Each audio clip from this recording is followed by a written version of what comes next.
Basically एक art protest है जी। इसमें जो डिफरेंट जो ऐसे लाइक माइंडेड लोग जो एनवायरनमेंट का दर्द रखते हैं वो यहाँ पे आ जाए हैं और वो अपना आर्ट के थ्रू अपने आप को एक्सप्रेस कर रहे हैं।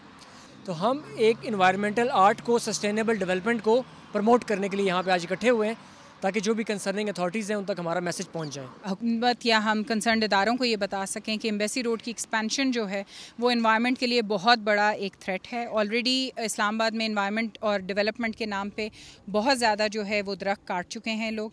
एनवायरनमेंट जो है वो सिर्फ दरख्त जो है वो आबो हवा को साफ़ नहीं करते हैं बल्कि ग्राउंड वाटर को भी रिटेन करते हैं। मैंने दीवार बनाया, दीवार के ऊपर जिप लगा हुआ है।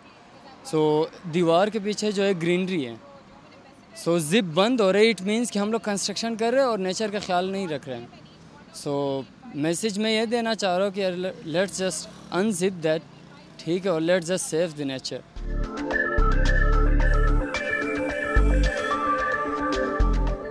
आज अगर हम ग्रीन को ग्रे कर देंगे, मतलब कंक्रीट, दरख्तों को और लैंड को कंक्रीट कर देंगे, तो कल हमारी एनवायरनमेंट पे क्या इम्पैक्ट पड़ेगा। तो ये पेंट जो है ये फ्यूचर को कर रहे हैं, किस तरह से हमारा डार्क फ्यूचर अपनी जो है जनरेशन्स के लिए होगा, जिसमें अभी हम क्लाइमेट चेंज ग्लोबली देख रहे हैं हो रहा है और पाकिस्तान टॉप 10 कंट्रीज़ में है। हमारा फॉरेस्ट कवर सिर्फ 2% है। तो ये सिर्फ फ्यूचर को पेंट कर रहे हैं कि जैसे जैसे आप दरख्त काटते जाएंगे कैसे आपकी आबो हवा इम्पैक्ट होगी।